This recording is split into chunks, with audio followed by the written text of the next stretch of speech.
नमस्कार, मैं मनदीप कुमार आपका एसके बुक्स के यूट्यूब चैनल पर स्वागत करता हूं। आज हम बात करने वाले हैं सॉल्व पेपर 2019 अग्निवीर वायु साइंस सब्जेक्ट।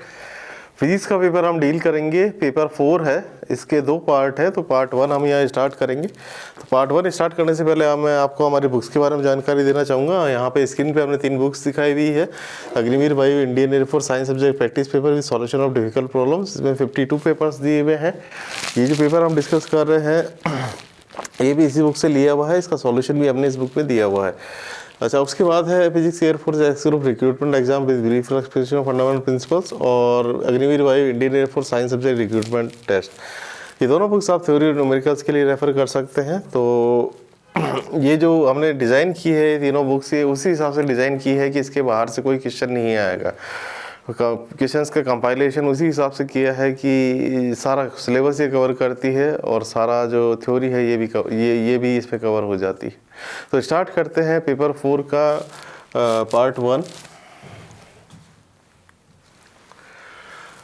तो देखिए, पहला क्वेश्चन है, सिंपल क्वेश्चन है, what is the dimension of impulse. Impulse की डायमेंशन क्या होती है? तो इम्पल्स का मैं लिख देता हूँ यहाँ पे क्या होता है। इम्पल्स आई वेक्टर होता है, ये होता है फोर्स और मल्टीप्लाइड बाई टी टाइम, और ये होता है चेंज इन मोमेंटम। तो चेंज इन मोमेंटम का मतलब होता है कि इसकी जो डायमेंशन होगी ये एम की डायमेंशन होगी, मास इनटू वेलोसिटी। तो मास होता है m1 और जो वेलोसिटी होती है ये होती है l1 t माइनस 1। तो यहाँ से आ गया that is m1 l1 t minus 1। तो यहाँ से देखते हैं कौन सा ऑप्शन सही है। तो बी ऑप्शन जो है ये करेक्ट ऑप्शन है। सिंपल क्वेश्चन है, हार्ड नहीं है। Second question, the unit of electric current in CGS method. देखिए MKS नहीं ऐसा ही नहीं पूछा है, CGS मेथड पूछा है। तो CGS जो मेथड है उसमें करंट की जो यूनिट होती है ये होती है एम्पियर।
अच्छा, ये क्वेश्चन है, ये पार्टिकल ऑफ मास है moving at A velocity v will have A D Broglie wavelength of. देखिए डी ब्रोगली वेवलेंथ जो है ये क्या होती है। देखिए मान लीजिए कोई पार्टिकल है मास m का और इसकी जो वेलोसिटी है v, तो इसका मोमेंटम दिया जाता है m into V. Momentum is equal to mass into velocity. तो डी ब्रोगली वेवलेंथ क्या होती है? ये होती है लैम्डा और ये होती है Planck's constant divided by p। तो यहाँ से मैं p की वैल्यू पुट कर देता हूँ, तो ये आ जाता है lambda is equal to h divided by mv। तो जो यहाँ करेक्ट ऑप्शन नज़र आता है वो है C। ये इस तरीके से आ जाती है। मैं हल्का सा आपको डिटेल बताना चाहूँगा डी ब्रोगली वेवलेंथ होती क्या है। जैसे मान लीजिए मास का कोई बॉडी है, v वेलोसिटी से जा रही है, तो इसके साथ एक मैटर वेव एसोसिएटेड हो जाएगी। मतलब मेरा, जैसे मान लीजिए मैं अगर मूव कर रहा हूँ तो मेरा एक डुअल नेचर है, दूसरा नेचर है, पार्टिकल तो है ही, मैं पार्टिकल तो दिख ही रहा हूँ, और साथ में मेरा एक वेव नेचर और एसोसिएटेड है, तो वो कहलाता है डुअल नेचर। तो ये जो वेवलेंथ होती है, जब मैं v वेलोसिटी से मूव कर रहा हूँ, तो ये जो वेवलेंथ होती है, तो इसका ये जो वेव है इसके साथ जो वेवलेंथ एसोसिएटेड है दैट इज कॉल्ड लैम्डा। ये लैम्डा वेवलेंथ होती है और that is given by h/p। तो जैसे क्वेश्चन तो हम सॉल्व कर ही चुके हैं, मैंने थोड़ा डिटेल में आपको बताया कि ये मैटर वेव होती क्या है। देखिए आगे ये है, सिंपल सा क्वेश्चन है, what is 2π/λ called where lambda is the wavelength. अगर लैम्डा वेवलेंथ है तो 2π/λ को क्या कहा जाएगा? तो 2π/λ एक क्वांटिटी होती है। तो इसको डिफाइन किया जाता है के से, और ये जो के होता है तो ये वेव नंबर होता है। तो ये वेव नंबर जो है उससे ये 2π/λ जो होता है ये डिफाइंड होता है। अच्छा, ये भी सिंपल क्वेश्चन है, what are the best magnets made from. तो बेस्ट मैग्नेट जो होती है ऐसे सब्सटेंस से बनाई जाती है ताकि उसमें जो मैग्नेटिज्म है वो मेंटेन रहे। मतलब अगर बाहर का कोई एक्सटर्नल मैग्नेटिक फील्ड भी अगर आ रहा है तो उससे वो मैग्नेट कम अफेक्ट होती तो है मैग्नेट बट कम अफेक्ट हो। तो ऐसा जो मटेरियल है वो है स्टील। तो स्टील जो है ये बेस्ट मैग्नेट बनाने के काम आता है। विच quantity can be zero in the motion of a body. देखिए मैं कहता हूँ कोई बॉडी मोशन कर रही है तो कौन सी क्वांटिटी जीरो हो सकती है। तो यहाँ से देखिए मान लीजिए कोई बॉडी मोशन कर रही है, तो मोशन कर रही है तो देखिए इसमें क्या होगा कि जैसे यहाँ से जैसे मान लीजिए कार यहाँ से स्टार्ट हुई और यहाँ तक जा रही है, मोशन है मतलब मूव कर रही है वो, तो मूव कर रही है तो ये वेलोसिटी जो है ये तो इसकी जीरो नहीं होगी, स्पीड तो जीरो नहीं होगी, डिस्टेंस जो ये कवर कर रही है वो जीरो नहीं होगी। इसका डिस्प्लेसमेंट जब हम बात करेंगे तो हो सकता है ये बॉडी यहाँ से स्टार्ट हुई हो और घूम फिर के यहीं पे आ गई हो, तो इसका डिस्प्लेसमेंट जो है वो जीरो हो सकता है। तो यहाँ से जो है ये डिस्प्लेसमेंट जो है ये इसका जीरो हो सकता है। देखिए ये सिंपल सा क्वेश्चन है, resistances of 10 ohm 5 ohm and 2 ohms are connected in parallel then equivalent resistance will be. तो देखिए पैरेलल में क्या है कि मान लीजिए ये रेजिस्टेंस है 3 और ये 3 रेजिस्टेंसेस को इस तरीके से जोड़ा हुआ है। तो यहाँ पे क्या है, एक तो 10 ओम का है, एक 5 ओम का है, एक 2 ओम का है। तो इनका जो इक्विवेलेंट होगा ये होगा 1/r that is equal to 1/10 plus 1/5 plus 1/2। तो ये आएगा 1/r और नीचे मैं कॉमन ले लेता हूँ 10, तो ये आ जाता है 1 + 2 + 5, तो 5 × 2 = 7 18 8/10। उल्टा कर देंगे तो 10/8 आ जाएगा और 10/8 का मतलब हो गया 5/4। तो यहाँ से अगर देखेंगे तो बी ऑप्शन जो है वो करेक्ट ऑप्शन है। सिंपल सा क्वेश्चन है, हार्ड नहीं है।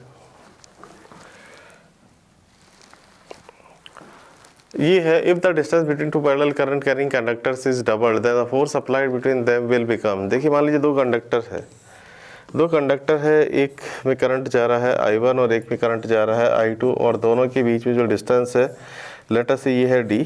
तो इन दोनों के बीच में जो अट्रैक्शन फोर्स लगेगा ये होता है F, ये होता है μ0 I1 I2 और डिवाइडेड बाई 2πd, ये इस तरीके से होता है। अगर इनके बीच की डिस्टेंस मैं डबल कर देता हूँ, लेट अस से मैंने बढ़ा दी, डबल कर दी, इनके बीच की डिस्टेंस 2d कर दी, करंट वही रहा, करंट I1 I2 जो था वही रहा। अब क्या होगा, अब फोर्स कैसे अफेक्ट करेगा। तो फोर्स जो है इसको इस तरीके से लिखेंगे μ0 I1 I2 डिवाइडेड बाई 2π और यहाँ पे 1d की जगह आ जाएगा 2d। तो यहाँ से जब हम बात करेंगे तो डिस्टेंस को जब मैंने डबल कर दिया तो फोर्स जो है अगर देखेंगे तो ये जो फोर्स नया फोर्स है F' ये पुराने फोर्स के मुकाबले आधा हो गया। तो यहाँ से अगर देखेंगे तो ये जो है 1/2 टाइम्स हो जाएगा। तो ये इसका आंसर है 1/2 टाइम्स। आगे देखते हैं, swimming is based on which law of motion. देखिए स्विमिंग में क्या होता है, मान लीजिए हम वाटर में जब स्विम करते हैं तो क्या होता है कि हम इस तरीके से स्विम करते हैं तो हमारे जो हाथ या पैर हैं वो वाटर को पीछे धकेलते हैं तो हमारे ऊपर आगे की तरफ फोर्स लग जाता है। मतलब वाटर को मैंने पीछे पुश किया तो मेरे ऊपर खुद के ऊपर धक्का आगे की तरफ लग जाता है। तो ये तो एक्शन होता है और रिएक्शन मेरे ऊपर खुद के ऊपर लग जाता है। तो एक्शन रिएक्शन पेयर जनरेट होता है। तो यहाँ से क्या है, ये बेस्ड है थर्ड लॉ पे। थर्ड लॉ कहता है कि action and reaction are equal and opposite and acts on different bodies. तो ये थर्ड लॉ पे बेस्ड है। अच्छा ये देखिए अच्छा क्वेश्चन है, वैसे तो डायरेक्ट आंसर है इसका, the value of 32 degree Fahrenheit is, but हम वैल्यू निकाल भी सकते हैं। जैसे मान लीजिए मैं कहता हूँ TC कितना होता है, तो TC होता है 9/, TF कितना होता है तो वो होता है 9/5 ऑफ TC प्लस 32।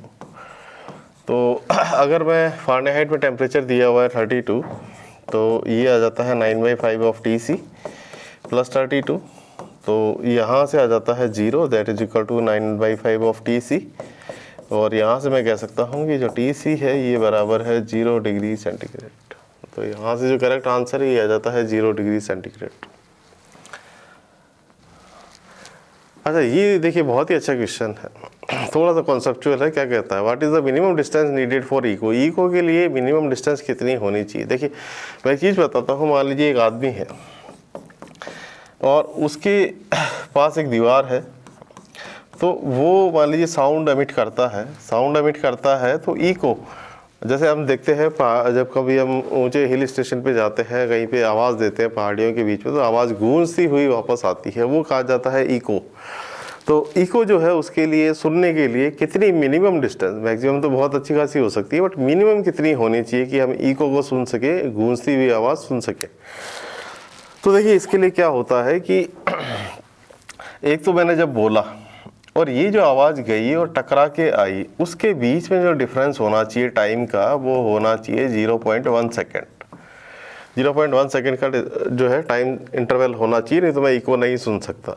अब 0.1 सेकेंड का मतलब है कि इधर जो साउंड गया है वो 0.05 सेकेंड उसको लगा है उधर जाने में, और 0.05 सेकेंड उसको लगा है वापस आने में। तो 0.05 सेकेंड में तो आगे गया, 0.05 सेकेंड में पीछे आया। अब मैं बात करता हूँ कि ये डिस्टेंस कितनी है। लेट अस से यहाँ तक की जो डिस्टेंस है ये d है, तो अब ये डिस्टेंस कितनी होगी, ये डिस्टेंस होगी velocity multiplied by time. Distance को मैं निकालता हूँ, वेलोसिटी कितनी होती है साउंड की, यूजुअली 332, और जो टाइम लगा यहाँ से यहाँ तक का ये लगा 0.05। तो यहाँ से आ गया डिस्टेंस और ये आ गया 332, यहाँ पे आ गया 5 डिवाइडेड बाई 100। जब इसको सॉल्व करते हैं तो क्या आएगा, देखिए 5 2 10, 16 और 16 और डिवाइडेड बाई 100, तो यहाँ से आता है 16.6 मीटर। तो ये इको को सुनने के लिए मिनिमम डिस्टेंस जो है ये इस तरीके से निकाली जाती है। तो जैसा मैंने बताया, ये जो इंटरवल है जहाँ पे साउंड मैंने प्रोड्यूस किया और ये टकरा के लौटा, उसके बीच में डिफरेंस होना चाहिए 0.1 सेकेंड कम से कम। तो ये इतने सेकेंड होगा, तो इस तरीके से आप कैलकुलेट कर सकते हैं। तो ये जो आंसर है इसका ये है ए 16.6 मीटर। देखिए the metal use to make magnet is, metal जो मैग्नेट को बनाने में यूज़ किया जाता है वो है सॉफ्ट आयरन। क्योंकि जैसे मान लीजिए आप गैल्वेनोमीटर का जो मिड अगर आप देखेंगे, उसमें जो गैल्वेनोमीटर में जो आयरन जो मैग्नेट यूज़ की जाती है वो ये सॉफ्ट आयरन जो कोर है उसको यूज़ किया जाता है। उसी तरीके से दूसरी मैग्नेट भी जो बनाई जाती है उसमें सॉफ्ट आयरन जो है वो यूज़ में लिया जाता है। तो यहाँ पे हमने कुछ क्वेश्चंस किए पार्ट 1 में। तो ये जो क्वेश्चंस हैं सारे, जैसे मैंने पहले बताया था, इसी बुक में दिए हुए हैं, इनके सॉल्यूशन भी हमने इसमें बुक में दिए हुए हैं, और इसके अलावा 52 पेपर्स हैं, तो इनको आप सॉल्व कर सकते हैं। और बाकी दोनों बुक्स को भी आप रेफ़र कर सकते हैं अच्छी थ्योरी और न्यूमेरिकल्स के लिए। तो आशा करते हैं ये जो आज का वीडियो है ये आपको पसंद आया होगा। तो हमारे इस चैनल को लाइक कीजिए और हमारे इस वीडियो को भी लाइक कीजिए, दोस्तों के साथ शेयर कीजिए इन वीडियो को। कमेंट बॉक्स में ज़रूर लिखिए हमारा ये वीडियो आपको कैसा लगा। मिलते हैं नेक्स्ट वीडियो में, धन्यवाद।